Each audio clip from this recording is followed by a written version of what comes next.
할렐루야. 안녕하세요. 반갑습니다. 네, JHSA 부임한 박범수 목사입니다. 반갑습니다. 네, 안녕하세요. 이번 학기도 하나님께서 우리를 통해 놀라운 일들을 우리 가정들에게도 이루어 주실 줄 믿습니다. 아멘. GHSA 이제 우리 글로벌 홈스쿨링 아카데미를 생각할 때 딱 이미지화라는 게 있잖아요. 학원 또는 뭐 학교 이런 느낌 들 수도 있고요. 근데 저는 홈스쿨링을 생각할 때도 교회다 이렇게 생각했으면 좋겠어요. 교회에는 로컬 처치가 있고요. 또 파라처치가 있어요. 로컬 처치라고 하는 것이 우리가 소속된 지역 교회예요. 그런데 이제 파라처치라고 하는 데가 뭐예요? 대학생 때는 뭐 CCC 이런 거, 조이 뭐 이런 데도 있고 YM 선교 단체들이 있죠. 이런 걸 이제 파라처치라고 하죠. 파라처치는 교회가 주님 명령 따라서 하나님의 일을 진행하는데 교회에서 다 감당할 수 없는 부분들이 있어요. 뭐 미용 선교회도 있을 수가 있고 또 노숙인들을 향한 그런 선교회도 있을 수 있고 다 교회의 일이지만 그 부분을 전문적으로 담당해 나가는 파라처치들이 있습니다. 그것도 교회죠. 그래서 우리 홈스쿨링 아카데미도 이 시대에 꼭 필요한 사역이지만 로컬 처치에서 감당해 나가기 어려운 부분들이니까 이렇게 따로 기관이 세워져서 홈스쿨링 가정을 섬기는 그러한 교회 이렇게 생각했으면 좋겠어요. 교회라고 여기면은 옆에 계신 선생님들이 누가 돼요? 가족이 되는 거예요. 교회라고 생각하면 가족이 되는 거고 학원이라고 생각하면은 학부형님들 이렇게 만나게 되는 거예요. 믿음의 가족을 만난다 이렇게 생각하시면 좋겠습니다. 그래서 조별 모임 할 때도 믿음의 가족이다 이런 생각을 좀 가졌으면 좋겠어요. 그래야지 더 애틋하고 더 반갑고 홈스쿨링 하는 가정이니까 얼마나 소중합니까? 소중해요? 안 해요? 아유, 홈스쿨링 하는 가정 좀 너무너무 소중하다 이 시대에 저 그렇게 생각을 하거든요. 믿음의 가족, 어머님들, 아버님들, 아이들을 정말 신앙으로 하나님 앞에 바로 세우기 위하여서 이렇게 직면하고 또 아이들과 함께하기로 결정하고 결단하고 너무나 귀하고 소중합니다. 소그룹으로 모여질 때도 소중하게 여겨주시기를 부탁드립니다. 같이 한번 읽어볼까요? 시작. 말하던 사람에게 대답하여 이르시되 누가 내 어머니이며 내 동생들이냐 하시고 손을 내밀어 제자들을 가리켜 이르시되 나의 어머니와 나의 동생들을 보라. 누구든지 하늘에 계신 내 아버지의 뜻대로 하는 자가 내 형제요 자매요 어머니이니라 하시더라. 아멘. 네, 옆에 계신 분한테 저의 자매이십니다. 저의 형제이십니다. 네, 네. 그래도 우리가 이런 마인드, 그래 이런 이미지로 GHSA 가족들을 생각해 주시면서 그래야 기도 한 번이라도 더 해드리게 되고 힘들 때 이야기도 더 들어주시고 먼저 하신 분들도 도와주시고 또 기도해 주시고 끌어주시고 섬겨주실 때 다 같이 즐거운 홈스쿨링, 이 시대에 홈스쿨링 하길 정말 잘했다 다 고백되어지는 그런 은혜가 우리 모두에게 있기를 축복합니다. 네, 본격적으로 이제 하브루타 강의인데요. 그 하브루타라는 게 뭐냐? 제가 이렇게 쭉 보니까 그냥 문화더라고요. 문화. 이게 우리나라 하브루타 책이 2012년도에 이렇게 많이 이렇게 소개가 되고 또 이슈도 많이 됐는데 실질적으로 제가 지금 우리나라 상황 보니까 하나도 적용이 잘 안 되고 우리 문화가 전혀 바뀌지 않는 거. 왜 안 바뀌느냐? 이 문화기 때문에. 이게 기술이 아니거든요.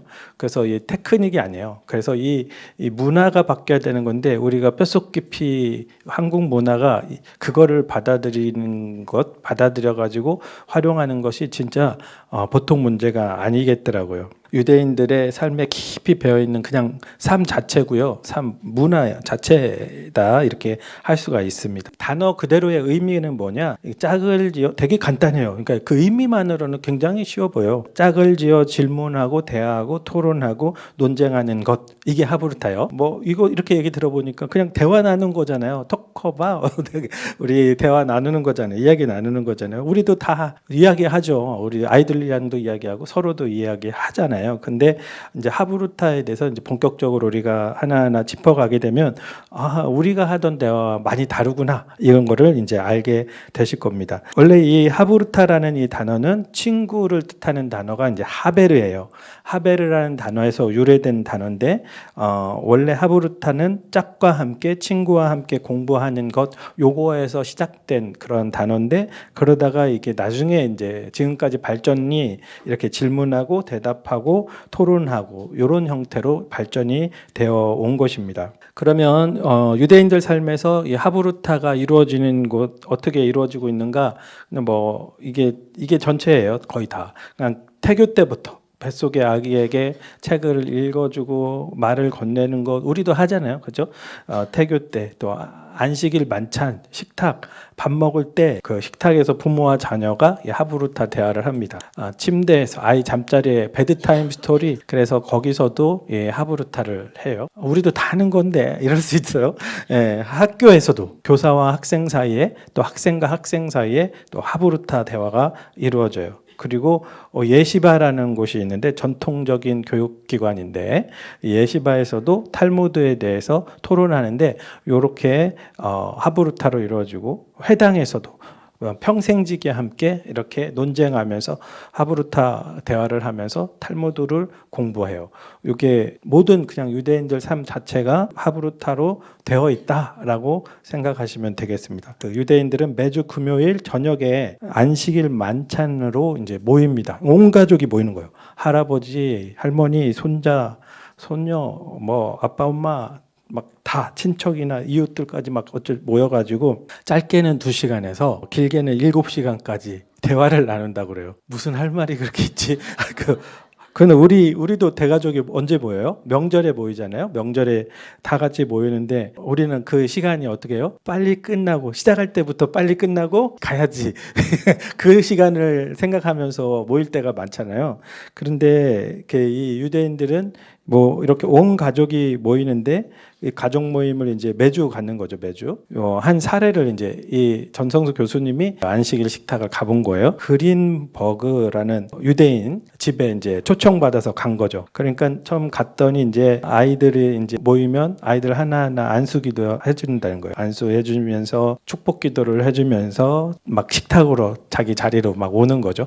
오는 아이 안수해주고 자리에 앉고 초청받은 사람도 식탁에 쭉 둘러앉아 앉게 돼요. 노래 부르기인데 혼자 부른 건지 같이 불렀는지 모르겠어요. 책 내용상으로 노래를 부르고 기도를 하고 뭐 같이 부르자 이러지 않았을까 생각하고 대표 기도를 한 것 같아요. 그러고 나서 어른들한테는 포도주를 따라주고 아이들한테는 포도 주스를 따라주고 제가 직접 본 거 아니에요. 책으로 봤어요. 그래서 그렇게 해서 아이들도 뭐 기도문을 읽고 쩍쩍 마시고 그래서 마신 다음에 이제 정결 의식이 있대요. 이제 유대 손 씻는 정결 의식이 뭐 옛날부터 있었잖아요. 다 손 씻고 정결 의식으로 손 씻고 또 다시 자리에 앉으면 이제 빵 잘라서 빵을 먹으면서 이제 하브루타 대화가 이제 진행이 됩니다. 그러면 이제 질문을 하는 거죠. 아빠가 이제 이 아이들에게 성경에 대한 질문을 주고 받고 아이들이 이제 대답 못할 수도 있는데 그러면 다른 질문을 하는 거예요. 특징이 뭐냐면 그건 이거야 이런 법이 없어요. 대화 내용이 잘 못하면 또 대답할 수 있게 다른 질문을 해서 이렇게 또 막 다른 아이다 또 껴들고 하면서 이 토론이 풍성해진다라는 거죠. 그렇게 진행되면서 10살 되는 큰 딸이 이제 자기 순서가 있나 봐요. 자기 순서가 되니까 막 준비를 해왔대요. 종이에다가 막 잔뜩 써왔대요. 그래서 이거를 딱 설명을 하는 거예요. 그렇게 설명을 하니까 또 아빠가 또 질문을 하죠. 그럼 딸이 대답을 하는 거예요.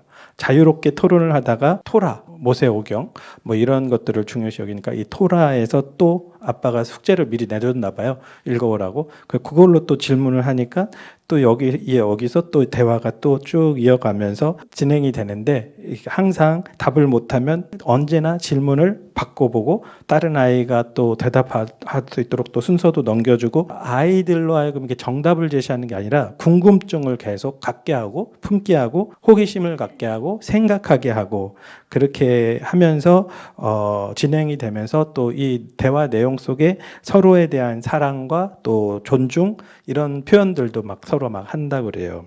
이 안식일 만찬이 되면은 최고의 음식으로 가장 좋은 접시에 준비를 하고 이 저녁 만찬에 임하는 이 가족들의 몸가짐이 평소와 달리 되게 귀하게 여기는 그런 마음으로 준비를 한다고 그래요. 이 하루 동안 가족들은 서로 대화하는데 그냥 서로 만나고 서로 대화하는데 모든 관심과 정성을 집중하는 거예요. 우리 아이들이랑 밥 먹으려고 하면 얼른 밥 먹고 자기 방에 들어가려고 막 이렇게 우리도 그러거든요. 하나밖에 없는데도 그러는데 저게 여기 이게 서로 만나서 대화할 생각으로 서로에게 집중하고 있는 이 참 신기하죠. 그런 게.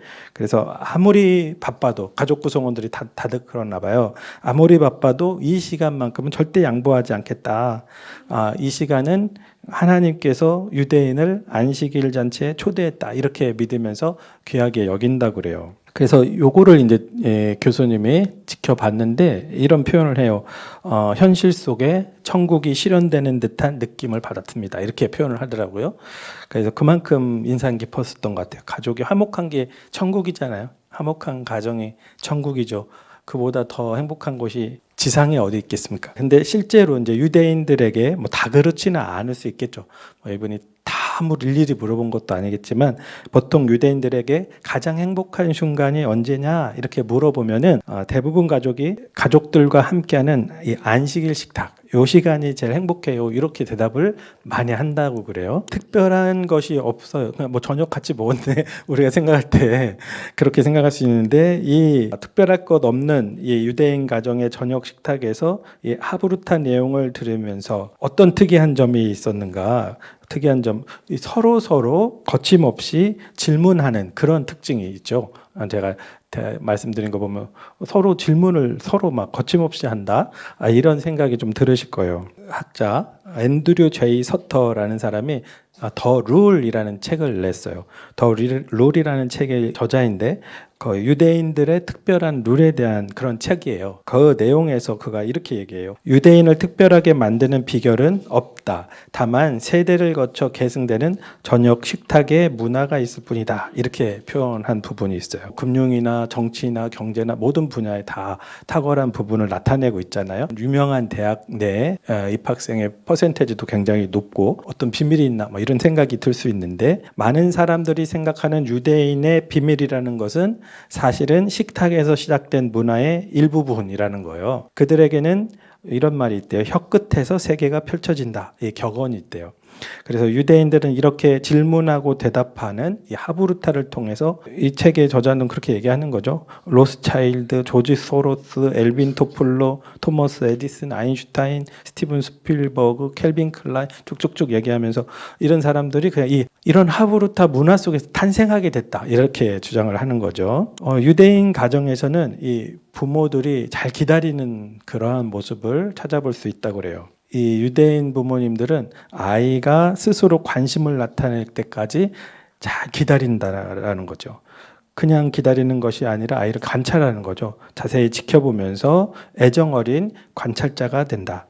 예를 들어서 이제 아이가 물고기를 즐겨 그리면 부모님도 물고기를 같이 그리면서 소재를 삼는 거예요. 아이보다 그림을 막 더 잘 그리는 거예요. 더 잘 그리면 와, 잘 그리네 그렇게 하면서 아빠가 그려줘요. 그러면 딱 그려주고 그리는 방법 알려주고 이렇게 할까요? 이게 제가 하던 방법이거든요. 사실은 제가 하던 방법 완전 다 틀렸어요. 제가 그림을 좀 내가 그림 잘 그리지. 애들 수준에서는 그림 잘 그리지. 아주 엄청 멋지게 그리는 거죠. 아이가 그림 그리다 말고 뭐라 그래요? 아빠가 그려줘. 이렇게 해서 자기는 안 그려요. 저는 그렇게 했거든요. 그래서 유대인들은 아이보다 뭐 더 잘 그리려고 하거나 그리는 법을 일일이 가르치려고 하지 않는다는 거예요. 그러니까 늘 아이의 눈높이에서 또는 아이의 뒤에서 따라가는 자세로 아이들과 이렇게 함께 하는 거예요. 아이의 관심이 점점 커지면 그렇게 조금씩 관심도를 늘려가면서 조그만 수족관을 이제 만들어서 물고기를 기르고 또 관찰하는 환경도 만들어주고 좀 더 커지면 책도 이제 사주고 그림 보면서 같이 또 대화를 하고 더 다양한 물고기를 그려보면서 물고기를 주제로 하는 TV 프로그램을 보고 영화도 보고 비디오도 보고 아이의 사고를 막 자극해 주는 거죠. 우리도 좀 하고 있을 수도 있어요. 근데 이 제일 중요한 핵심 내용이 뭐냐? 중요한 거는 선호기심 후 지식이에요. 선호기심 후 지식. 매 단계마다 이제 순수한 지적인 그런 재미와 즐거움을 추구하는 그런 거예요. 그러니까 아이들은 알아가는 이 과정 자체가 이제 재미있게 느껴지는 거죠. 비교해서 이제 우리나라 부모님들 다 그렇지는 않은데 다 잘하시고 계시는데 우리 부모님들은 아이가 이제 물고기에 관심을 가지면 갑자기 백과사전을 사와가지고 물고기를 막 가리키려고 한다는 거예요. 그러니까 아이의 호기심과 관심은 싹이 트려고 할 때 조급한 부모의 대응에 의해서 질식해서 아이의 관심이 사라져 버린다라는 거죠. 이게 핵심이더라고요. 이게 하브루타 전체를 관통하는 핵심이 이런 거예요. 네, 예전에 우리 아이 달라졌어요. 이런 프로그램 있었죠. 그러니까 그때가 저희 아이 키울 때거든요. 사실 지금 우리 아이가 커서 막 관심이 적었는데 이제 또 홈스쿨링으로 오면서 지대한 관심이 생겨가지고 네, 그때 이제 우리 한국 부모님들의 자주 하는 모습을 그때 좀 각인이 됐는데 엄마가 아이랑 엄청 시간을 많이 같이 해주고 같이 놀아줘요. 근데 아이 성격이 엄청 까칠하고 이상해요. 근데 이 엄마가 놀아주는 방법이 이제 화면에 비춰주는데 엄마가 막 기차놀이를 하는 거예요. 조금 놀다가 뭐라고 하냐면 이게 뭐야? 기차 따라서 해봐. 기차 이게 뭐야? 동그라미 바퀴 동그라미 계속 공부를 시키는 거예요. 노는 거는 이제 노는 모습으로 시작했지만 계속 교육을 하는 거죠. 그래서 이렇게 조급하게 가르치면서 아이를 질식하게 만드는 모습들 볼 수가 있었습니다. 그래서 유대인들은 이 범죄율이 세계에서 제일 낮다라고 그래요. 또 유엔 통계에 의하면 이스라엘 청소년들의 비행 범죄도 세계에서 가장 적다라고 합니다. 그러니까 그 원인이 뭐냐, 이유가 뭐냐? 유대인 이 학생들, 아이들은 한국 학생들처럼 스트레스에 시달리는 경우가 거의 없다는 거예요. 기적이지 않습니까? 야, 이게 생활 습관 자체가 이게 스트레스가 쌓이기 어려운 구조라는 거예요. 그래서 이 유대인들은 집 안에서나 학교에서 일상생활이 이루어지는 어디에서나 이 대화를 하거든요. 집에서 부모와 형제 자매들이, 학교에서는 선생님과 또 친구들이 계속 대화를 하는 거예요. 대화의 주제는 공부에 대한 것부터 친구의 갈등, 자기만의 고민, 모든 것을 다 대화로 풀어나가기 때문에 이 스트레스가 쌓일 겨를이 없다라는 거죠. 그래서 이 유대 가정의 이 하브루타의 놀라운 점, 이 부모와 자녀가 수시로 대화를 할 때 자녀도 부모에게 하고 싶은 말을 다 하는 거죠. 질문하고 싶은 거 다 하는 거죠. 저도 어렸을 때 아버지 한 달에 얼마 벌지 이거 되게 궁금했는데 한 번도 못 물어봤거든요. 사실 뭘 용돈을 달라고 그래야 되는데 이게 어느 정도 벌으시는지를 부담이 돼가지고. 근데 뭐 여기는 막 허심탄회하게 막 해요. 질문하는 문화인 거예요. 그렇게 하다 보니까 마음에 앙금이 남지 않고 스트레스가 쌓이지 않는다는 거죠. 우리 문화는 어렸을 때부터 하고 싶은 말을 계속 속으로, 요즘에는 조금 그래도 엄마 아빠들이 좀 달라져가지고 좀 대화를 많이 오픈해서 자주 해주시는데 저희 때만 해도 또 우리 세대만 해도 계속 참고 학교에서도 계속 참아야 되고 속으로 삭혀야 되고 뭐 이런 문화죠. 질문할 것이 있어도 하지 못하고 그러다가 이제 우리 한국 드라마나 영화에서 늘 나오는 거 사춘기쯤 막 돼가지고 부모님과 막 갈등 생기고, 유대인들이 어떻게 그렇게 서로 대화하고 그리고 서로 토론하는 것이 자연스러운지 그들의 이제 학교 문화를 보면요, 우리나라는 이상적인 공부 환경이 뭐예요? 조용하고 또 적막한 공간, 이런 생각. 요즘 뭐 카페에서도 공부 많이 하는데 예전에는 보통 조용하고 적막한 거를 좋아하죠. 선생님들은 항상 뭐라 그래요? 조용히 해. 떠들지 마. 조용히 해. 떠들지 마. 이거죠. 저도 제가 처음에 유치부 처음에 딱 맡았을 때 애들이 막 얼마나 떠들어요. 선생님들이 조용히 해. 막 조용히 해. 이렇게 하는 문화. 놔두세요. 어린 애기들이니까 막 그랬었는데, 유대인 학교의 교실은 그렇지 않다고 그래요. 교실 분위기가 떠들썩하다는 거예요. 고등 교육 기관 중에 예시바, 서로 마주보고 앉아 있는 그러한 구조의 책상을 봤는데, 이 예시바라는 곳은 시장보다 더 시끄럽다는 거예요. 유대교의 전통적 교육 기관인데 탈무드, 랍비 문학과 할라카, 토라, 유대 철학 이런 것들을 이제 공부한다고 그래요. 마주보고 앉는 거예요. 이 구조도 마주보고 앉는 거예요. 막 책도 큰 소리로 읽는다는 거예요. 짝을 이뤄서 토론하고 논쟁하고 이렇게 공부를 하는 거죠. 질문하고 답변하고 거기서 반박하고 또 증명하고 막 이런 수업이에요. 소통하는 수업. 책의 내용은 외우는 것이 아니라는 거예요. 외울 필요가 없고, 그리고 탈무드 분량이 우리는 이렇게 조그만 책으로 출판돼 나와 있지만 엄청 방대하다고 그래요. 그래서 이걸 외울 수도 없다고 그럽니다. 그래서 누가 어떤 주장을 폈었다, 누가 어떤 주장을 폈지 이렇게 암기해서 자랑하는 그런 수업이 아닌 거죠. 그래서 내용을 짚어가면서 서로 질문하고 대화하고 토론하고 논쟁하는 그러한 수업이 진행이 된다고 합니다. 그래서 유대인들이 중요하게 여기는 것은 어떤 정보를 머릿속에 넣는 것이 아니에요. 그들에게 중요한 것은 생각하고 그 견해를 밝히고 반박하고 그러면서 사고력과 상상력과 창조력을 발전시키는 것, 그게 중요한 거예요. 사실 이게 지식이 속에 있으면 사장된 거죠. 꺼내져서 언제나 얘기가 될 수가 있어야 되는 거죠. 누가 얘기했는데 나는 아는데 말 못하고 있으면 그냥 막 사장되는 거죠. 그걸 통해서 생각 훈련, 상상력 또 창조력을 이렇게 발전시키는 그런 교육 방법을 하고 있는 거죠. 예란 카츠라는 이제 유대인이 천재가 된 제롬 이런 책을 냈어요. 에란 카츠는 기억력 왕으로 기네스북에 이제 오른 유대인입니다. 유대인의 지능 개발법 요 책을 낸 거예요.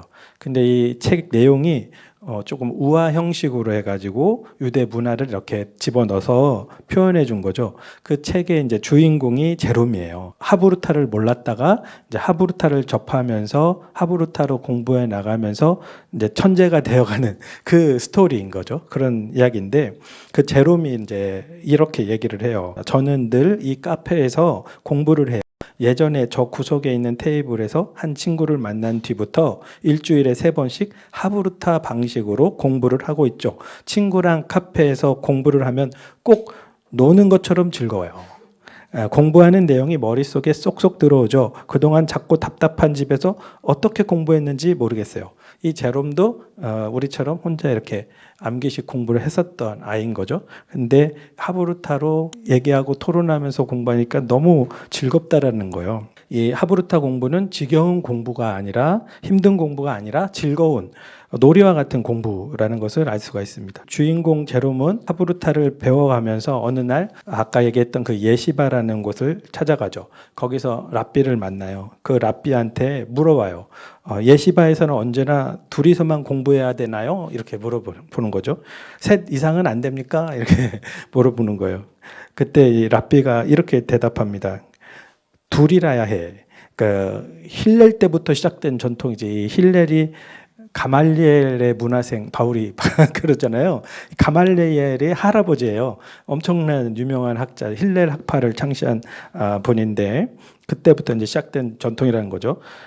그때는 예루살렘뿐만 아니라 농촌이나 들판 어디서든지 토라를 가르쳤는데 문제는 교사가 너무 부족하다는 것이었네. 그래서 학생들이 스스로 짝을 이루어서 서로 가르치도록 했지.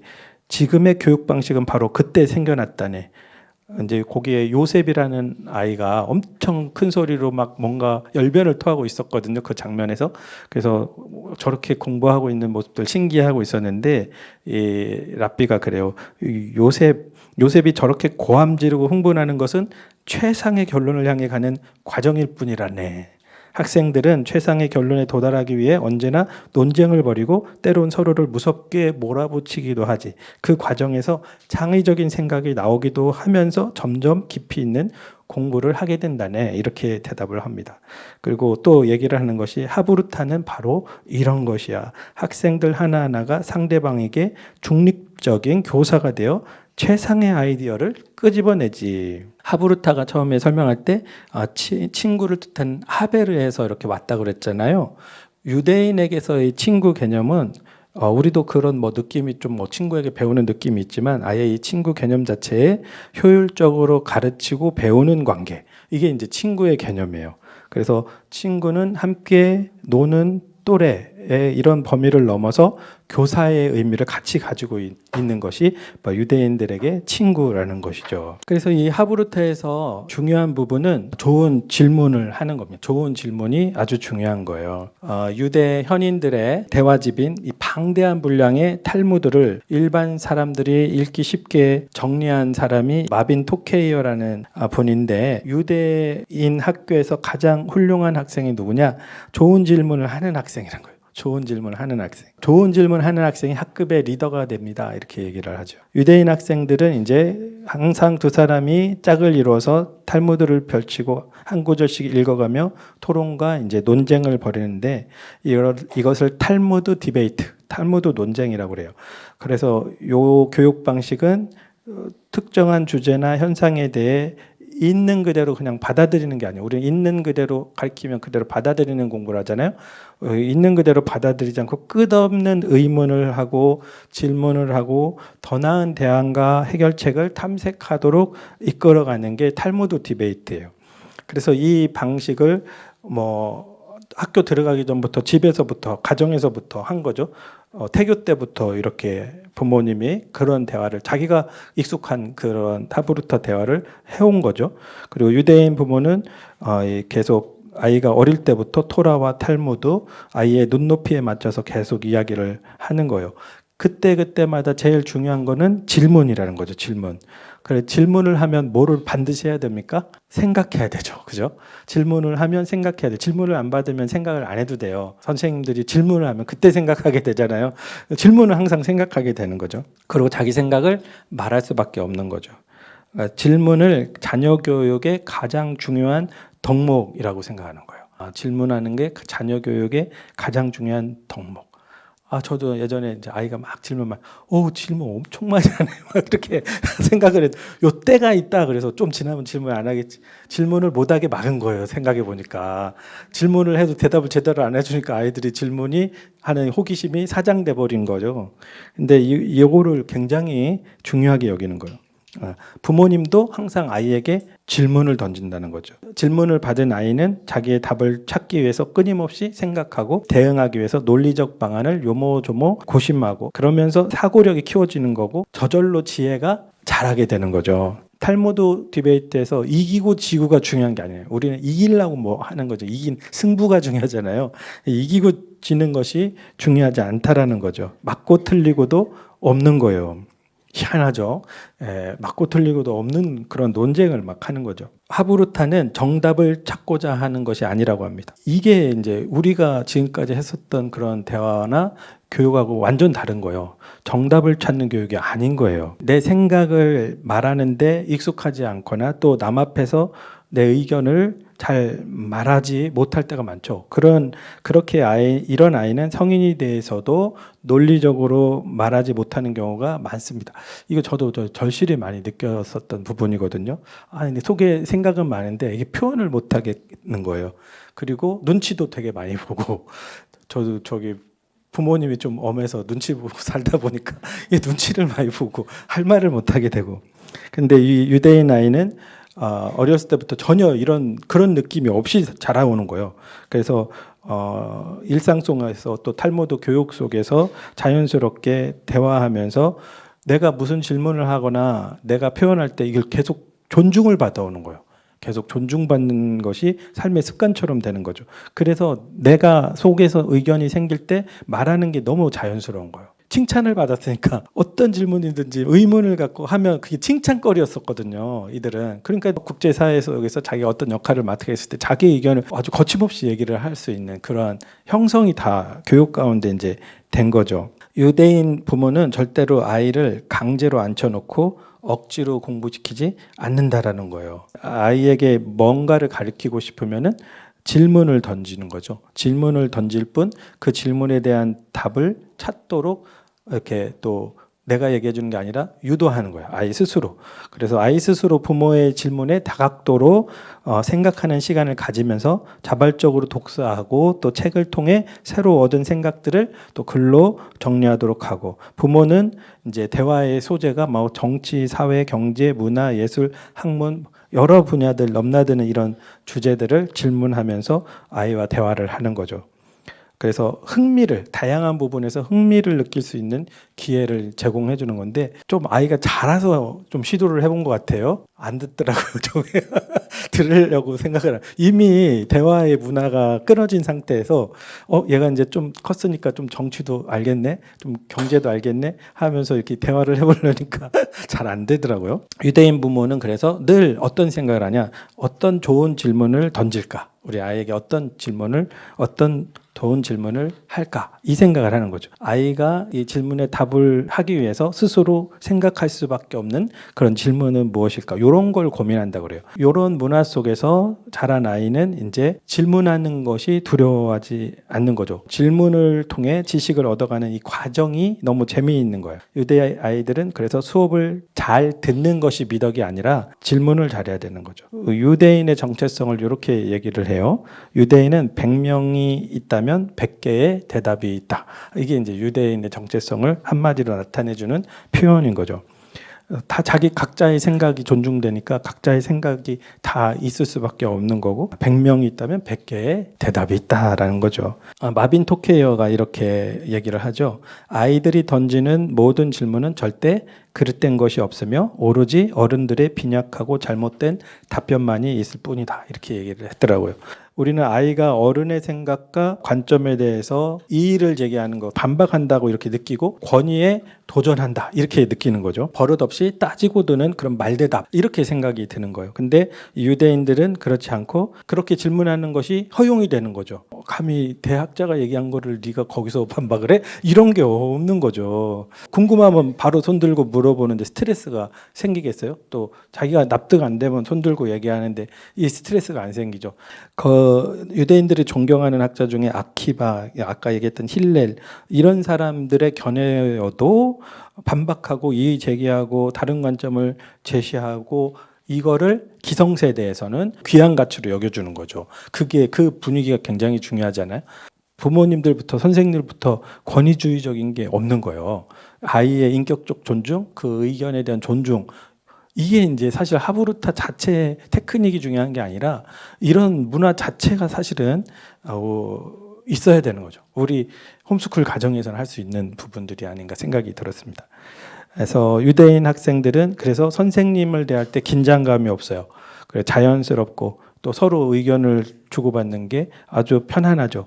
진실에, 진리에 대해서 토론하고, 랍비들 문화도 학생들에게 배우는 랍비, 이게 최고의 랍비라는 거예요. 대단한 문화 아니에요? 학생들에게서도 배우는 자세로 있는 그러한 랍비. 토론과 논쟁의 장에서는 함께 알아가는 사람들만 있을 뿐, 이게 이제 그들의 교육 문화라는 거죠. 이와 같이 모든 것, 심지어 대학자의 견해에도 의문을 제기하고 반박 논리를 찾으며 대화, 토론, 논쟁을 통해 자기의 의견을 계속해서 다듬어가는 교육을 통해서 결국에는 이제 뭐가 나오는 거예요? 오늘 세계의 각계각층에서 뛰어난 활약을 보이는 유대인들이 생겨났다라는 거죠. 이런 문화 속에서 그렇게 될 수가 있었다라는 겁니다. 그래서 우리나라는 학교 다녀온 아이에게 이제 질문할 때 뭐라고 해요? 오늘 선생님 말씀 잘 들었니? 이렇게 질문해요, 엄마들이. 그런데 우리 공부는 선생님 설명을 잘 듣고 받아 적고 잘 외우고, 이게 우리 공부잖아요, 그죠? 근데 유대 부모는 학교 잘 다녀온 아이한테 물을 때 학교에서 어떤 질문을 했니? 이걸 물어본다는 거죠. 그리고 아이에게 또 학교 갈 때 당부할 때 떠들지 말고 선생님 말씀 잘 들어라, 이거 항상 우리 이렇게 얘기 듣고 살았잖아요. 근데 유대 부모님들은 많이 떠들고 많이 질문해라, 이렇게 당부를 하는 거예요. 완전히 다르죠. 유대인들은 얌전히 앉아서 말 잘 듣는 착한 아이가 커서 훌륭하게 된다라고 생각하지 않는다는 거예요. 자녀들이 더 많이 묻고 자기 생각을 거침없이 이야기하는 그 아이가 이제 훌륭한 어른이 된다라고 생각하는 거죠. 그래서 어려서부터 스스로 생각하고 질문하는 습관을 갖도록 모든 노력을 기울이는 그러한 교육인 것입니다. 우리나라는 반대로 듣는 교육, 유치원부터 대학 때까지 20년 가까이 교사가 말하고 학생이 듣는 교육, 이렇게 우리는 봤죠. 그래서 수동적으로 선생님 말씀을 듣고 받아 적고 조용히 앉아 있고 선생님들은 학생들의 질문이나 궁금증에 별 관심이 없고 본인이 적어온 내용 외의 것을 질문하는 거 되게 싫어하죠. 우리도 우리 자녀들에게 이런 교육을 하고 있을 수도 있고요. 우리도 그게 익숙하잖아요. 아이를 대화 상대로 여기는 것보다는 내 지식을 전달받을 만한 일방적인 그런 권위적 교사 이런 느낌으로 우리 홈스쿨을 하고 있을 수 있거든요. 우리 한번 생각해보는 시간들이 됐으면 좋겠습니다. 그래서 이런 교육을 받은 한국 학생들은 탁월한 암기력, 정답을 찾아내는 능력, 정답이라고 생각하는 지식을 빨리 답변하는 능력을 잘한다라는 거죠. 그런데 이런 공부는 대학에 들어갈 때까지, 취직을 할 때까지만 미국 명문대학교에 입학한 한국 학생들 10명 중에 4.4명, 그러니까는 중도의 이제 학업을 포기한다고 그래요. 그러니까는 중퇴율이 44% 한국이. 근데 이제 이거에 비해서 유대인 중퇴율은 12.5%, 인도인은 21.5%, 중국인은 25%래요. 그래서 제일 많이 중퇴하는 사람들이 한국 학생들이라는 거죠. 그러니까 입시 위주의 공부를 했기 때문에 인격적인 수양, 창의적 사고 이런 또 토론식 수업 준비 이런 것들이 준비가 안 돼 있는 거예요. 미국 명문대 이런 데 가보면은 이제 서로 토론하고 대안을 제시하고 그룹으로 프로젝트를 수행하고 현실의 삶에 적용해보고 뭐 이런 수업들이 막 진행이 되는데 공부하고 암기해서 시험 보면 1등 할 수 있을지 모르지만 이렇게 수업 문화가 딱 바뀌기 시작하면 이 대학 문화를 못 따라간다라는 거죠. 유대인들은 이게 굉장히 적성이 많은 거죠. 지금까지 해오던 거를 본격적으로 이제 하게 되는 거예요. 그래서 날아오르는 시기가 이제 대학에 가고 나면은 거기서부터 실력 차이가 이제 확 나기 시작한다라는 거죠. 그래서 우리는 우리 자녀를 교육할 때 정답의 노예가 아닌 해답의 주인으로 키워야 된다라는 거예요. 정답의 노예가 아니라 해답의 주인. 이 탈무드는 처음부터 끝까지 온갖 질문에 대한 논쟁적인 답변들로 가득하지만 아무리 허황된 그런 주장이라도 무시하지 않는다고 그래요. 그리고 모두가 수긍할 수밖에 없을 만큼 완벽한 논리의 해답은 없다. 이런 정답은 인정도 해주지 않는다라는 거죠. 무슨 문화가 이렇게 다 들어있는 거예요? 문제를 바라보는 시각이 사람마다 다를 수 있으므로 옳고 그르다는 이분법을 가급적이면 지향해요. 그러니까 여러 생각을 인정해주는 문화예요. 사람 생각은 다양할 수 있다. 우리나라는 이분법이 굉장히 뭐 하나 생기면 이분법으로 쫙 갈라지잖아요. 이 문화 자체가 생각이 여럿이 있을 수 있다라는 이런 문화인 거죠. 우리는 TV를 봐도 퀴즈 프로그램 다 정답 맞히기 이런 거라는 거죠. 모든 시스템이 다 정답 맞히기. 그래서 우리 강의도 해보면은 이제 빈칸 이렇게 해놓고 강의 나눠주면 그 빈칸 채우느라고 강의를 안 들어요. 칸만 채우는 거죠. 막 채우다가 못 채우면 이제 끝나고 여기 뭐였어요. 집에 가서 보지도 않아요. 읽지도 않는데 근데 계속 빈칸 채우는 게 우리 너무 중요해요. 중간고사, 기말고사, 뭐 취직시험 모든 게 하나 우리나라는 다 정답 맞히기였기 때문에 그래서 공부를 즐겁게 하는 것이 아니라 공부해서 막 암기해서 시험 딱 끝나면 즐거운 공부가 아니기 때문에 다 잊어버린다라는 거죠. 어떤 이제 독일 심리학자 헤르만 에빙하우스가 있는데요. 이제 유대에서는 공부가 즐거워야 비로소 잘 기억한다. 이 공부를 즐겁게 해야 된다라는 게 유대의 그런 철학입니다. 이제 이 헤르만 에빙하우스가 인간은 기억한 것 50%를 불과 1시간 내에 잊어버리고 하루에는 70%를 1개월 후에는 거의 대부분을 잊어버린다. 이렇게 연구했습니다. 그런데 자기에게 흥미로워 관심을 보이며 즐겁게 배운 공부는 대부분 기억하고 장기적으로도 30%가 남는다고 해요. 이런 원리를 보면서 이제 한국 학생들은 즐겁지 않은 그런 공부, 이제 암기 중심의 공부 이런 것을 시험에서 이제 정답을 맞히고 나면 결국 대부분 잊어버리지만 유대 학생들은 자기 분야에 호기심을 갖고 공부하면서 많은 것들을 기억하고 나간다는 거죠. 한국 학생은 목적을 향해 쉼없이 달려가는 데만 열중하지만 유대 학생은 그 과정을 즐긴다라는 거예요.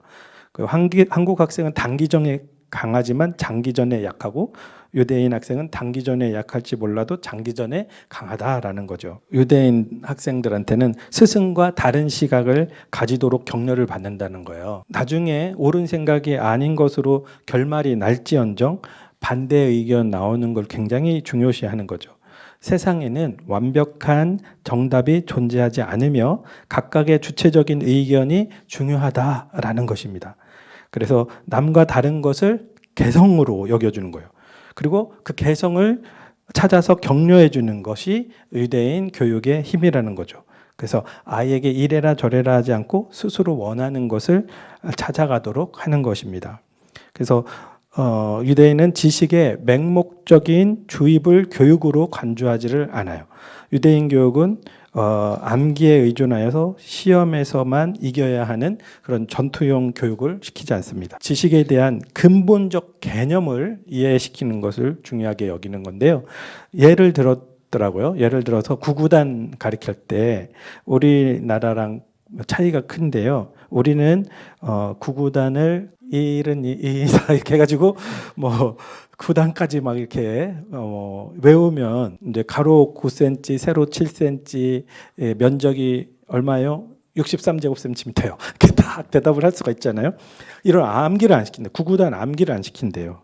그래서 어떻게 하게 하냐면 이 구구단 나오는 원리를 2년이고 3년이고 그냥 토론하게 하는데 가로 7cm, 세로 9cm 직사각형의 넓이를 짝과 토론하면서 구해봐라 이런 식으로 질문을 이렇게 던져주면은 이것도 어떻게 진행하냐면 아이들이 막 어떤 아이는 자를 가져와서 1cm씩 가로로 7칸 그리고 세로로 9칸 그리고 칸을 이렇게 또 이어서 개수를 세보니까 63에서 63제곱 이런 식으로 한다는 거예요. 어떤 아이는 모는 쪽이 가져오고 어떤 아이는 바둑알을 7줄, 9줄 해가지고 이렇게 하면서 이제 넓이가 구해지는 원리를 공부하게 한다는 한 예인 건데 이렇게 다양한 생각과 시각을 장려하는 이 교육을 통해서 창의성이 발달하고 어떤 사안에 대해서는 이제 다양한 사고를 할 수 있게 된다라는 거죠. 근데 이제 오늘날 유명한 대학들의 그러한 지도 방향, 이제 공부시키는 그런 방향이 있는데요. 그거는 비판적인 사고, 이걸 굉장히 중요시 여긴다고 합니다. 그래서 옥스퍼드와 케임브리지 대학에서 교수와 학생 간의 튜토리얼이 있는데 그 핵심이 뭐냐? 비판적인 사고의 함양. 교수는 학생들에게 비판적 사고를 함양시켜주는 것. 그것이 중요한 거죠. 과목도 생겼대요. 비판적 사고 이것도 있다고 합니다.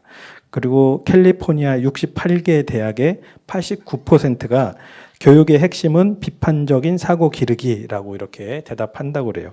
그래서 우리도 아이를 정답의 노예로 이렇게 키우는 것이 아니라 해답을 찾아가는 그런 주인으로 교육해 나가야 된다라는 거죠. 그래서 이 질문에 대한 유대인들의 이 견해가 정답이 없다라고 그랬잖아요. 정답이 없다.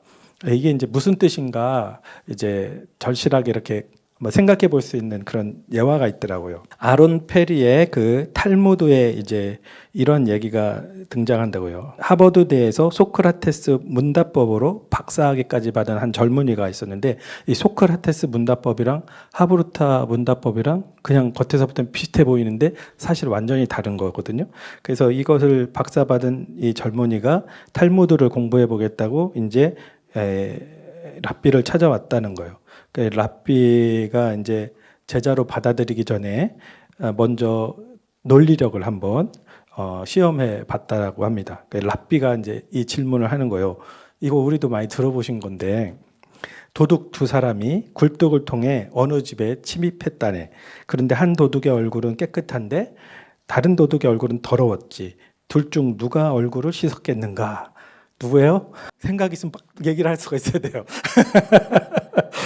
이 젊은이는 더러운 도둑이 씻었을 거라고 대답을 했어요. 또 랍비가 틀렸대요. 얼굴이 깨끗한 도둑이 씻으러 갔다네. 왜냐면 간단한 논리지. 얼굴이 더러워진 도둑은 얼굴이 깨끗한 도둑 얼굴을 보고 내 얼굴도 깨끗할 거라고 생각했지. 반대로 얼굴이 깨끗한 도둑은 얼굴이 더러운 도둑을 보니까 내 얼굴도 더러울 거라고 생각을 했지. 그래서 얼굴이 깨끗한 도둑이 씻으러 갔다네. 이렇게 해서 첫 번째는 틀린 거예요. 다시 한번 그래도 기회를 달라고 그랬어요. 그랬더니 랍비가 똑같은 문제를 주는 거예요. 똑같은 문제를. 그래서 그 문제는 알고 있죠. 깨끗한 얼굴을 한 도둑이 씻으러 갔잖아요. 이렇게 대답을 했더니 틀렸네. 이렇게 틀렸네. 그래서 랍비가 둘 다 씻으러 갔네. 역시 간단한 논리지. 더러운 얼굴을 한 도둑이 깨끗한 얼굴을 한 도둑을 보고서 자신도 깨끗할 거라고 생각했네. 깨끗한 얼굴을 한 도둑은 더러운 얼굴을 한 도둑을 보고서 자기도 더러울 거라고 생각했네. 그 결과 깨끗한 얼굴을 한 도둑이 씻으러 갔네. 더러운 얼굴을 한 도둑은 깨끗한 얼굴을 한 도둑이 씻는 것을 보고 있다가 그동안 같이 얼굴을 씻으러 갔네. 이러는 거예요. 그렇게까지 생각이 못했다고. 한 번 더 좀 문제를 내달라고. 그랬더니 또 똑같은 문제를 낸 거예요. 그러니까 이 젊은이가 그 둘 다 쓰시러 갔어요. 이렇게 대답을 했. 틀렸네. 이렇게 얘기하는 거죠. 그래서 아무도 씻지 않았네.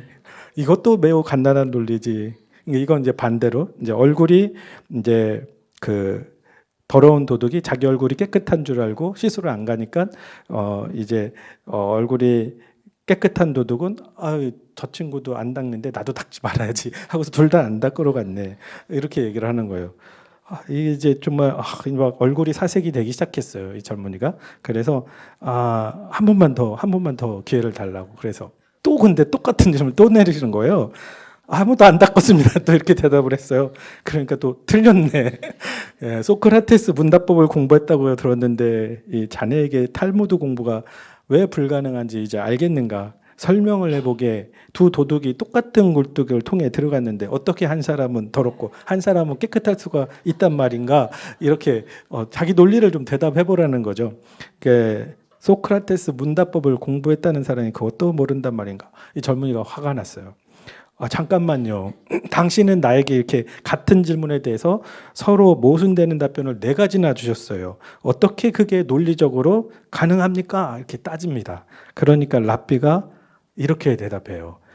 젊은이, 그게 바로 탈무드라네. 이러는 거죠. 그게 바로 탈무드라네. 이게 이제 탈무드를 가지고 하브루타로 공부하는 것에 대해서 알려주는 유명한 일화라고 그래요. 우리는 어떻게든지 정답을 찾으려고 노력하지만 유대인들은 정답을 찾고 정답 맞히기보다 어떤 주제나 내용에 대해서 다양한 관점으로 끝없이 생각하는 이 과정 자체를 중요하게 여긴다는 거예요. 이 과정 자체를.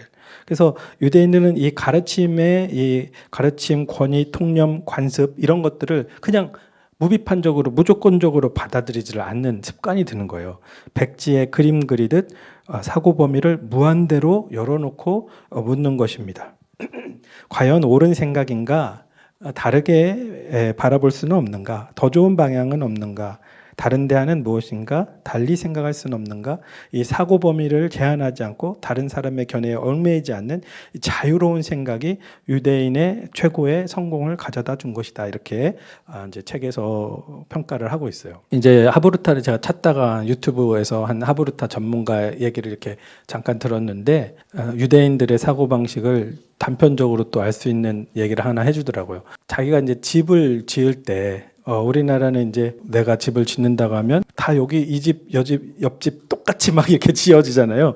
우리도 그냥 무비판적으로 그냥 똑같은 집 이렇게 하잖아요. 근데 유대인들의 집은 집집마다 다 다르다라는 거예요. 그게 이들이 항상 생각하고 뭐 담장 하나를 올리는 것부터 높이를 몇 센치로 할 건지 이런 것부터 해가지고 모든 걸 다 생각하면서 그리고 업자도 그게 다 문화이기 때문에 서로 이야기 막 하면서 오래 걸린다라는 거예요. 그래서 막 대화하면서 하다 보니까 이 집 다르고 저 집 다르고 다 달라다라는 거예요.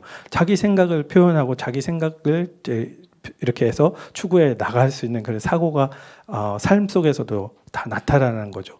100명의 유대인의 100가지 생각, 이런 것이 그들의 이제 삶의 특징인 것입니다. 탈무드 논쟁에서 탈무드 디베이트 이런 걸 한다 했죠. 여기서 공부하는 방법 이렇게 좀 진술하고 이렇게 그러면 자기 주장하고 질문하고 그러면 질문하면 대답하고 대답할 때 자기 증명해야 되고 그러면 그거에 대해서 반박하고 증명하고 서로 막 하다가 합의점도 찾아가고 해결 상황과 둘 다 이렇게 생각이 그냥 열린 결말로 될 수도 있고요. 그리고 약간 이제 또 학교에서는 결론이 같이 안 났는데 말빨이 약한 애를 존중해 준대요. 무승부라고 하는 그런 표현이 있는데 무승부 됐을 때 논리가 빈약한 아이들 많이 격려해 준다고 하더라고요. 이런 식으로 탈무드 논쟁이 이루어지는데 교육하면서 집중해서 듣기 훈련이 되고요. 논리 정연하게 이제 말하기 훈련이 되고요. 또 깊이 생각하는 훈련, 그리고 명확한 논점이 뭐냐 요거를 찾아내는 훈련. 그리고 날카롭게 반박하고 또 그것에 대해서 논리적으로 증명하고 이러한 훈련들이 이제 이 수업 시간을 통해서 진행이 될 수가 있는 거죠. 이렇게 풍성하면 풍성할수록 훌륭한 하브루타 이렇게 수업이 되는 거예요. 좋은 수업 이렇게 되는 거예요. 우리 아이들한테 요 하브루타 강의를 들었으니까 질문도 많이 하시고 대화도 많이 하시기 바랍니다. 권위적인 걸 더 내려놓고 아이의 수준에서 그렇게 생각할 수 있지 하면서, 그리고 빨리 답 알려주려고 하는 그 습관 그거 버려야 될 것 같아요. 탈무드 지혜 중에서 가난뱅이 이야기라는 게 있대요. 가난뱅이 이야기 여기 적어드리지 못했는데 이런 이야기예요. 옛날에는 가난뱅이였던 벼락부자가 있었습니다. 랍비 힐렐은 그에게 말 한 마리와 마부를 주었습니다. 어느 날 갑자기 마부가 사라졌습니다. 그러자 벼락부자는 사흘 동안 마부처럼 직접 말을 끌고 걸어갔습니다. 요게 이제 가난뱅이 이야기예요. 여기서 이 첫 문장으로 30개의 질문을 이제 만들 수가 있다라는 겁니다. 첫 문장으로. 첫 문장이 뭐예요? 옛날에는 가난뱅이였던 벼락부자가 있었다죠. 여기서 30개의 질문을 만들어낼 수 있다는 거예요. 그래서 이거를 책에다가 사례로 넣어준 부분이 있는데요. 그래서 뭐 질문 만들 때는 이제 단어의 뜻을 묻기 뭐 이런 한 여러 가지 내용이 있는데, 단어의 뜻을 묻기로 질문 만들면 가난뱅이는 무슨 뜻이지? 벼락부자의 벼락은 무슨 뜻이야? 옛날에는 이란 무슨 뜻일까? 이렇게 질문을 할 수가 있는 거예요. 문장의 표현에 대해서도 물을 수가 있는데요. 왜 옛날에라고 하지 않고 옛날에는이라고 했을까? 왜 가난한 사람이라고 하지 않고 가난뱅이라고 표현했을까? 왜 그냥 부자가 아니고 벼락부자라고 했을까? 이렇게 또 느낌을 물어보는 걸로 할 수 있어요. 가난뱅이라면 어떤 느낌이 드니? 이 문장 전체를 읽고 어떤 느낌이 들어? 가난뱅이였던 사람이 갑자기 벼락부자가 됐다면 그 느낌이 어떨까? 가난한 사람이 갑자기 벼락부자가 됐다는 소식을 들었을 때 너는 어떤 느낌이야? 이렇게 질문을 할 수 있다는 거예요. 문장을 통해 유추할 수 있는 것들 묻기. 벼락부자는 어떤 방법으로 될 수 있을까? 갑자기 부자가 되면 어떤 문제가 생길까? 가난뱅이는 어떻게 생계를 유지해야 될까? 가난뱅이가 벼락부자가 되면 가장 어색한 건 뭘까? 가난뱅이가 벼락부자의 생활과 사고방식에 적응하기 위해서는 어떻게 해야 될까? 이렇게 할 수 있고요. 비교해서 묻기. 비교해서 묻기는 가난뱅이였다가 벼락부자가 됐을 때 가장 좋은 점과 가장 힘든 점은 뭘까?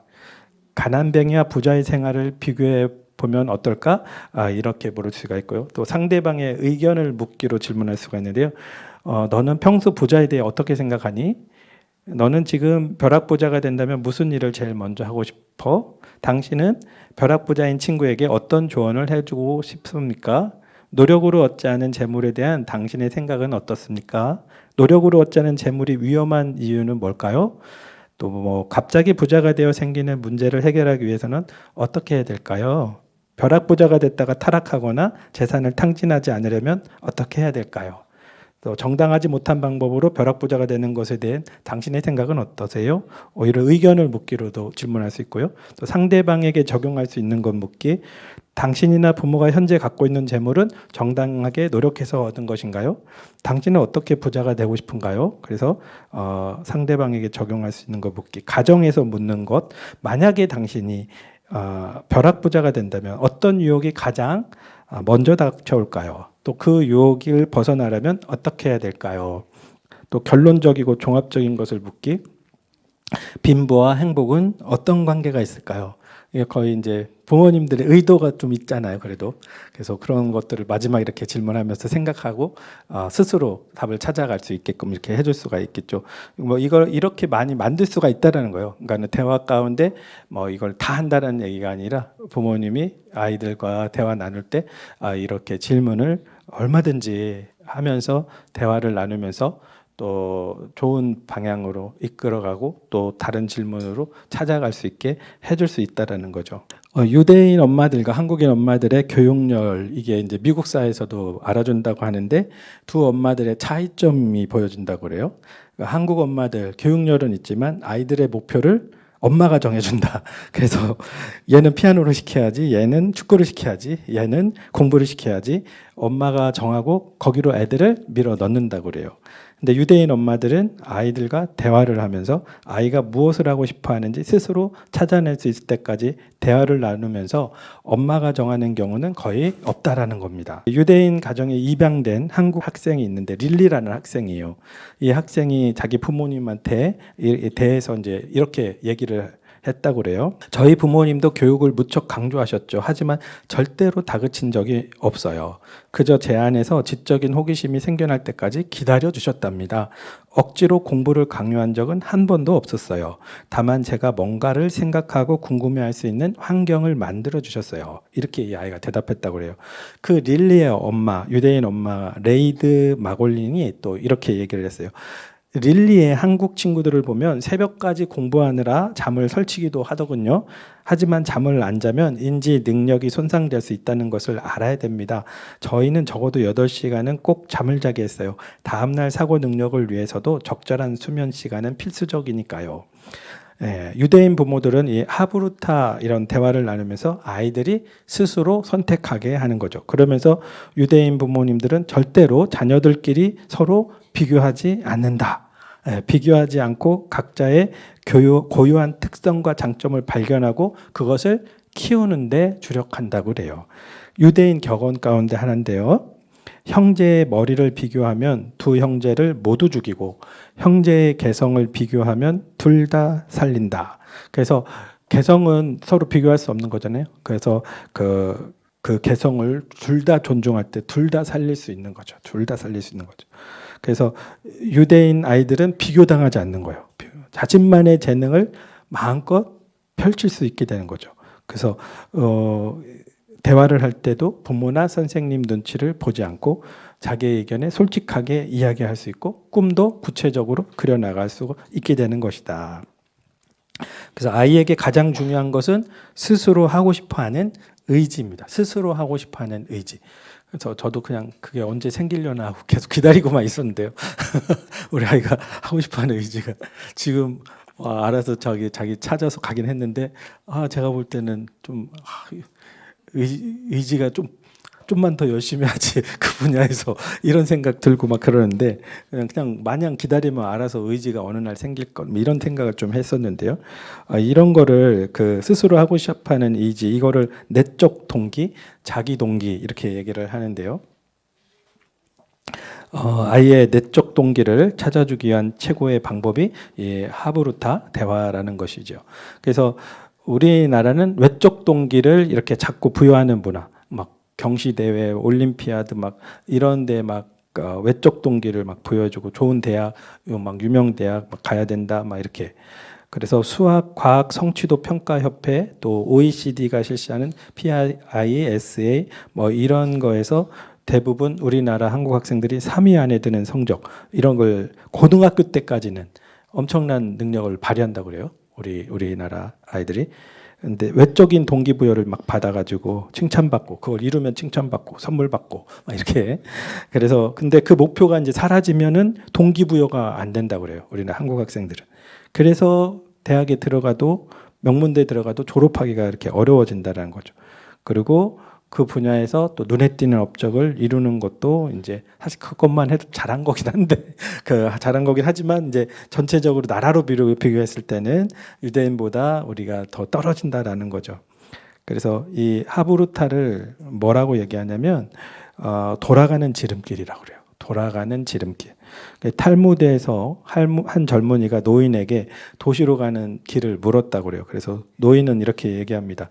둘러가지만 지름길이 있고 바로 가지만 먼 길이 있습니다. 어떤 길로 가시겠습니까? 이 나그네는 바로 가는 먼 길을 선택했어요. 그랬더니 바르지만 엄청 오래 걸렸다라는 거죠. 돌아가는 것처럼 보였던 그 길이 지름길이었다라는 거예요. 그래서 이 하브루타의 이러한 교육 방식은 돌아가는 것 같지만 사실은 지름길이었다는 거죠. 사실 우리 홈스쿨링 이 가정들은 사실 이 홈스쿨링 선택할 때 돌아가는 지름길을 선택한 분들이라고 믿습니다. 우리가 세상에서 볼 때는 다 학원 보내야 되고 뭐 해야 되고 학교 보내야 되고 입시 준비해야 되고 이렇게 근데 우린 돌아가는 지름길을 선택하신 거죠. 전성수 교수님이 이 하브루타를 소개하기 전에 먼저 출간한 책이 복수당하는 부모라는 책이에요. 그 한국 부모님들이 교육 방식이 큰 문제다. 이렇게 조기 교육하고 학원 보내고 막 입시 위주 이게 너무 큰 문제다. 막 이거를 피를 토하는 심정으로 절절하게 한국 부모님들에게 그러지 말라는 책이 복수당하는 부모. 그러니까 결국 원인 제공을 내가 했다라는 거죠. 그렇게 열정적으로 교육시켜서 아이들 성격이 파괴되고 결국 부모님은 나중에 애 뒷바라지만 평생 하면서 복수를 당한다.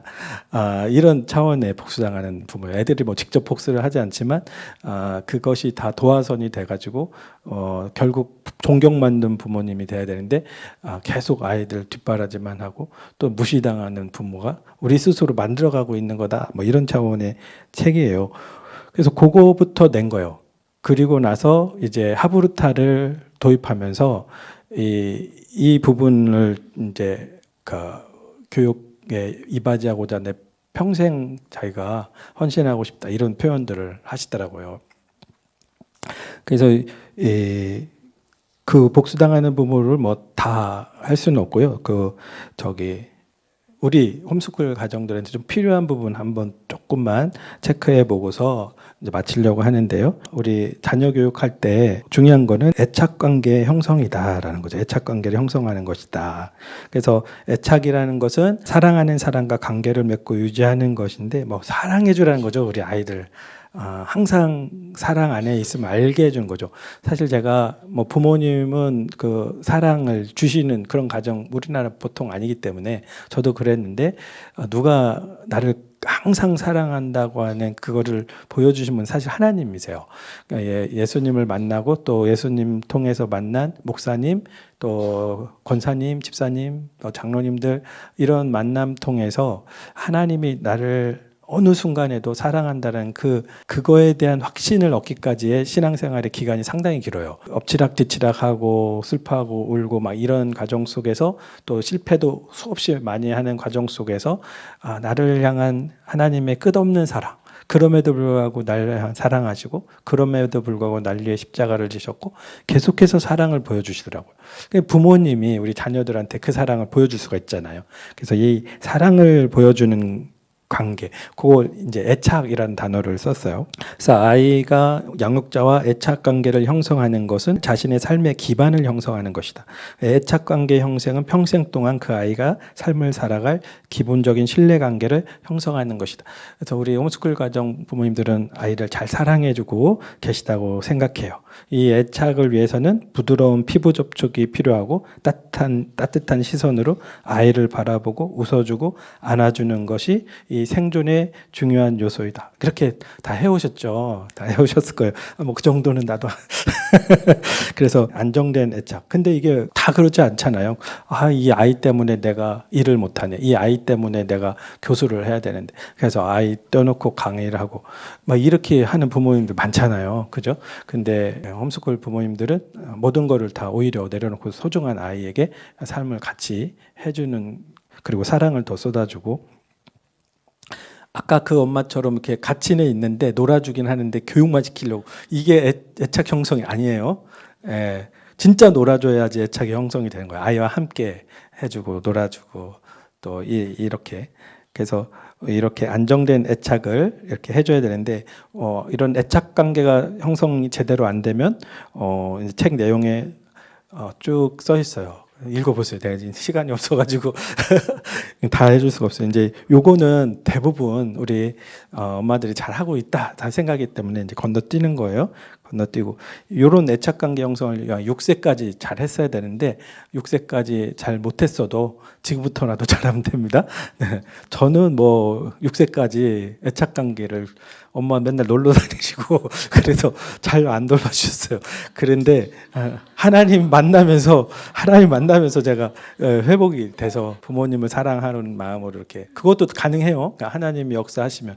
근데 여러분이 사랑으로 해주셨으면 훨씬 우리 아이들은 큰 뭐랄까 유산을 가지고 시작하는 거니까 좋은 거죠. 그렇게 이런 부분 애착을 형성을 해줘야 된다라는 거죠. 이 부분 우리가 이제 놓치기 쉬운 부분인데 이제 아이의 발달에 맞지 않는 그런 과업이나 공부 이런 것이 애착이 잘 안 되거나 또 아이의 발달에 맞지 않는 과업이나 공부를 시킬 때 아이의 성품이 제대로 형성될 수가 없다라는 거죠. 이런 거를 뭐 뇌과학적 입장에서도 막 설명해주고 그랬는데 다른 부분은 궁금하시면 복수당하는 부모들 책 사보시면 좋을 것 같습니다. 자녀교육 혁명 하브루타에도 핵심 내용이 소개되어 있어요. 우리나라 부모님들은 아이가 정상보다 빨리 이룰 때 좋아하는 경향이 있습니다. 그런가요? 네, 아이가 다른 아이보다 빨리 서서 걸을 때 막 전화해요. 우리 아이가 일어났어요. 이렇게 네, 배변도 빨리 가리는 걸 좋아하고 한글도 빨리 읽고 숫자도 빨리 읽는 걸 좋아하고 막 이렇게 열심히 있죠. 우리 부모님들은. 복수 나가는 부모들 책에 보면은 이렇게 아이의 발달 순서보다 빨리 조기에 성취하려고 할 때 아이는 스트레스를 받는다라는 거예요.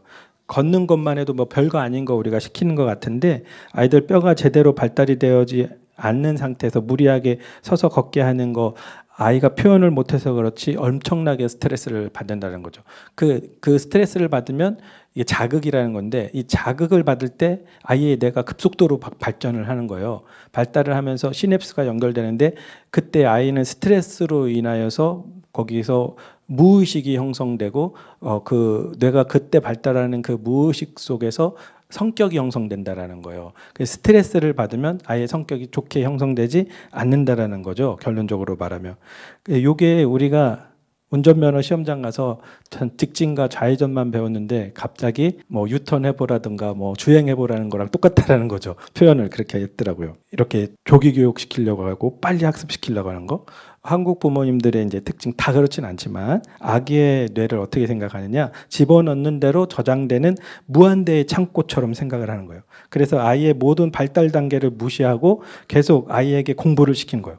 글자 카드 또 알파벳 막 외우게 하고 그리고 어떤 부모는 신생아 병원에서 오자마자 집 앞에 딱 누일 때 아이의 눈이 닿는 위치에다가 한글과 영어 막 이런 거를 붙여 놓는다는 거죠.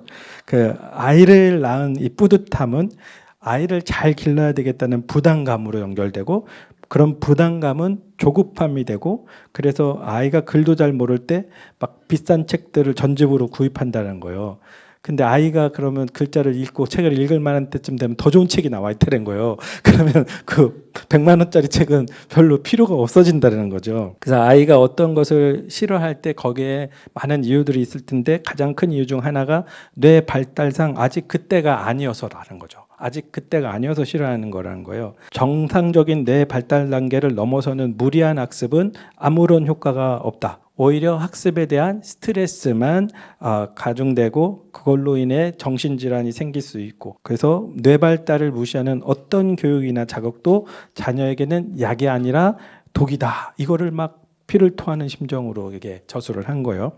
그런데 우리나라 부모님들은 계속 주변 부모님들의 이런 패턴에 신경 쓰면서 아이를 빨리 학습시켜야지 이런 모습을 보게 됩니다. 아이가 즐겁게 그런 활동에 참여하지 않는 이상 어떤 형태의 교육도 아이에게는 스트레스로 작용된다라는 거예요.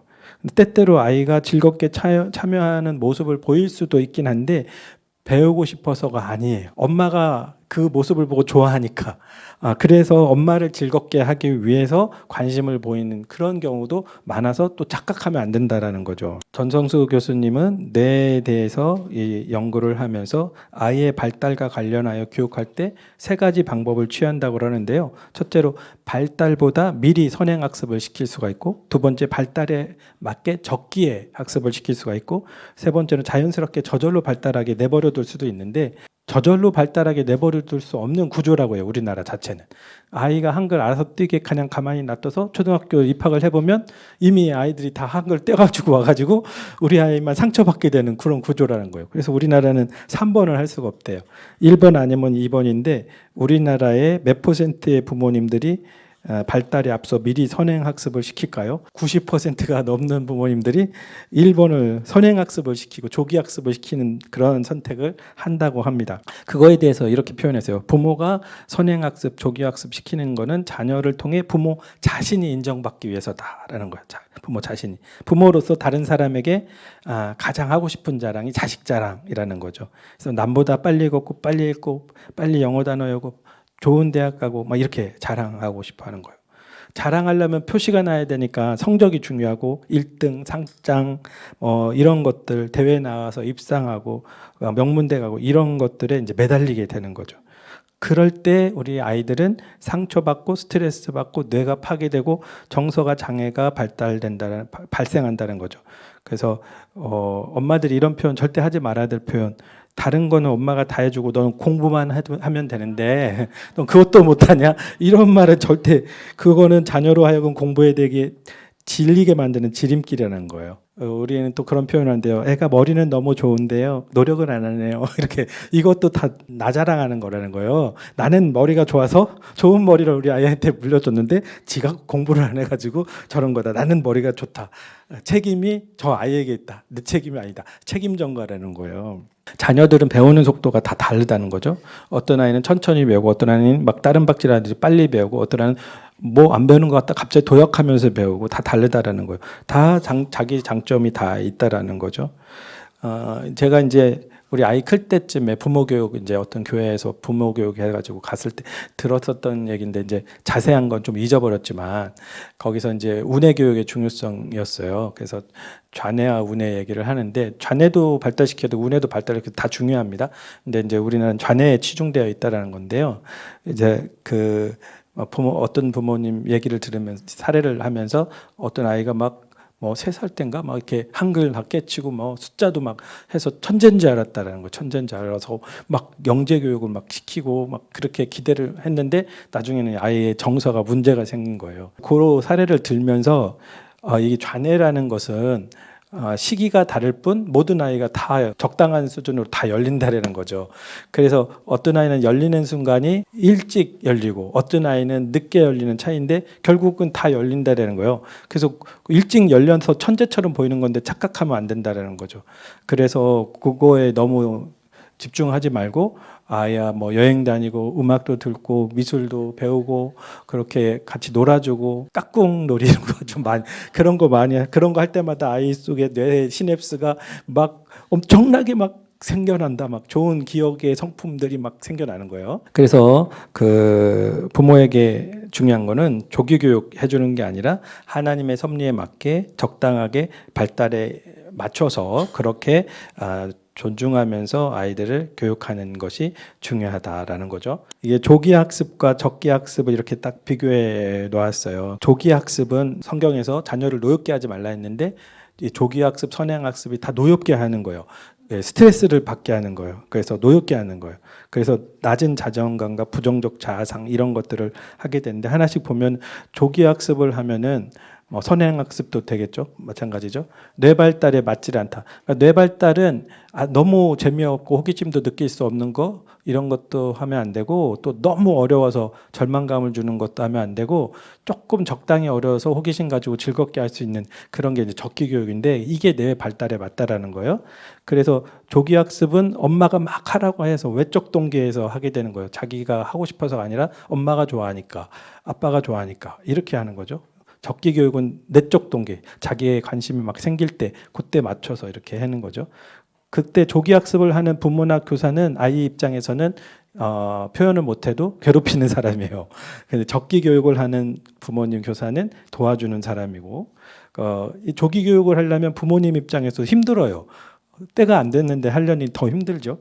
근데 적기 교육을 하면 힘들지 않고 자녀 입장에서도 힘들어요. 엄마도 힘든데 아이도 힘들어요. 근데 아이도 자기의 발달에 맞게 하면 힘들지 않게 배우죠. 시간, 조기 교육하려면 시간이 많이 걸려요. 적기 교육은 적당하게 짧은 시간에 잘 배워요. 돈도 조기 교육하려면 많이 들어요. 그리고 적기 교육하면 적게 들고, 자존감은 조기 학습을 하다 보면 낮아져요. 또 자기가 힘들고 벅차고 이런 절망감이 더 많이 주어지겠죠. 적기 교육을 하면 배우는 재미를 느끼면서 이제 높아지죠, 자존감이. 자아상은 그래서 조기 학습을 하면 부정적인 자아상이 생기고, 적기 교육을 하면 긍정적 자아상이 생기고, 결과는 조기 학습을 한 결과 아이가 엄마 나를 조기 학습 시켜줘서 너무 고마워요. 엄마 때문에 지금의 제가 있었어요. 해서 교수님이 되고 막 했는데 나중에 엄마 안 찾아와. 아빠 안 찾아와. 예, 집 어려운데 이름 간 아파트에 살면서 찾아가기도 힘들어요. 예. 적기 교육을 하면은 존경받는 부모가 될 수가 있습니다. 네, 그래서 결론적으로 우리가 이제 홈스쿨을 하고 있잖아요. 우리는 이제 돌아가는 지름길을 이미 선택했어요. 한 김에 더 잘합시다. 그래서 여기 홈스쿨링 하면서도 우리가 조급함에 마음이 쫓길 수가 있어요, 그렇죠? 쫓기지 말고 우리 아이와 마음을 더 읽어주고 더 공감해주고, 그리고 이제 지도를 할 때 유대인들의 문화지만 참 좋은 것 같아요. 부모가 권위적인 것을 내려놓고, 그래서 아이의 의견도 존중하면서 대화하면서 그러면서도 또 우리가 십자가의 사랑, 이제 유대인들보다도 더 우리한테 강점이 하나 있죠. 바로 구주 예수 그리스도 온전하신 하나님을 믿는 믿음 안에서 우리 아이들을 창의력도 발전시키고, 그리고 또 아이들의 그런 그 자신감을 막 누르지 말고 사장시키지 말고 호기심과 막 질문 이런 것들 또 다 귀하게 여겨주고, 저도 이걸 미리 알았으면은 그 왕성한 호기심을 살려줬을 텐데 인제서 알아가지고 제가 잘못 교육한 거 이런 게 좀 많이 생각이 나네요. 조기 학습 이런 거, 선행 학습 이게 독이다라는 거. 그래서 여러분들이 가정 커리큘럼을 이제 짜실 때 우리 아이 이 책을 읽어야 하겠다 이렇게 할 때 이 어려운 책을 읽게 해서 이 아이가 이거를 소화해 갖고 자랑해야지. 우리 아이가 이런 책도 읽었어요. 이렇게 별거 아니에요. 뭐 이렇게 절대 하지 마라. 근데 그걸 재밌어해. 그리고 즐거워해. 이걸 잘 파악하세요. 아이가 내가 이걸 안 하면 엄마가 싫어해. 이래서 하는 건지 정말 우리 아이가 즐겁게 할 수가 있는지 이런 부분들 호기심 그리고 저 같은 성격도 이렇게 그냥 공부하는 것보다 뭔가 재미를 느껴야지 잘 하는 스타일이거든요. 그래서 재미있는 거 뭐 영화 같은 것도 이렇게 관련된 거 막 보고 이런 거 관련해서 이러한 사람이 있었대 하면서 막 이렇게 호기심 이렇게 동기부여 해주면서 그렇게 가정 저희 홈스쿨링 진행하시면 좋겠고요. 제가 이제 그 최근 복수당하는 부모, 그리고 자녀교육 혁명 하브루타, 또 제가 하브루타를 좀 더 잘 이해할 수 있었던 책은 자녀를 양육하려면 유대인처럼 양육하라 하브루타인가 이런 게 있어요. 하브루타를 좀 더 적극적으로 다뤄놓은 거고, 복수당하는 부모는 복수당하는 부모에 대한 부분을 다뤄놓은 거고, 자녀교육 하브루타는 약간 좀 믹스 돼가지고 약간 중간을 좀 이렇게 해서 같이 다뤄놓은 거고, 이런 책이더라고요. 그래서 한번 더 관심 있으면 읽어보시고요. 이제 이런 부분들을 이제 아직 이제 GHSA 차원에서 어떻게 진행하자 이것까지는 제가 못하겠고, 일단은 이렇게 한번 소개해드리고요. 대화 문화. 가정에서 함께 있다고 해서 또 홈스쿨 한다고 아예 붙어 있다고 해서 함께 있는 게 아니에요. 대화와 사랑을 주셔야 돼요. 가서 질문하고 대화하고. 그래서 여기 우리 커리큘럼 교재에도 자녀한테 질문이 많이 나와 있잖아요. 그런 질문뿐만이 아니라 오늘 30가지 질문 만들어 보는 것처럼 여러 가지 질문을 자녀한테 하고 대화하고. 우리도 사춘기 때까지는 대화는 엄청 많이 하긴 했어요. 계속 살려가지 못해서 그렇지. 그래서 우리 청소년 아이들까지 많은 대화를 이렇게 추구하시고 대화로 사랑과 관심을 많이 나타내 주시고 이렇게 해야지. 그래서 우리 아이도 저녁에 가정 예배 이렇게 이제 하루를 딱 정해서 드리셔야 되잖아요.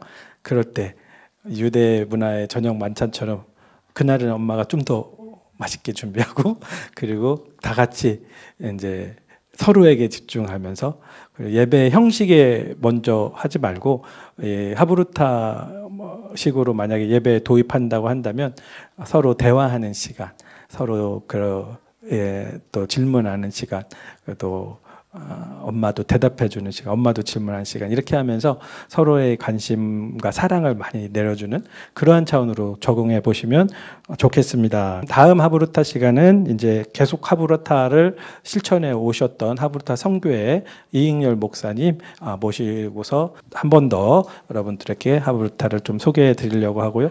사랑과 은혜의 주님, 오늘 우리 부모교육 첫 시간으로 하브루타 함께 또 나눌 수 있게 해주셔서 감사합니다. 우리 가정에도 사랑이 넘치는 그 가운데에서 서로 또 대화하고 또 아이들이 세상을 향하여서 또 주눅들지 않고 또 질문하고 생각하고 또 의견을 표현할 수 있고 창의력이 있고 또 하나님을 사랑하며 이 세상에서도 그리스도를 나타낼 수 있는 그런 강력한 빛의 자녀로 이끌어갈 수 있는 우리 엄마 아빠들 다 되게 하시고, 우리가 조급하지 않고 조급함을 내려놓고 아이들을 인도하신 하나님과 동행하며 행복하고 즐거운 홈스쿨링 진행해 나갈 수 있도록 인도하여 주시옵소서. 간절히 소망하며 예수님 이름으로 기도드립니다. 아멘. 네, 수고하셨습니다.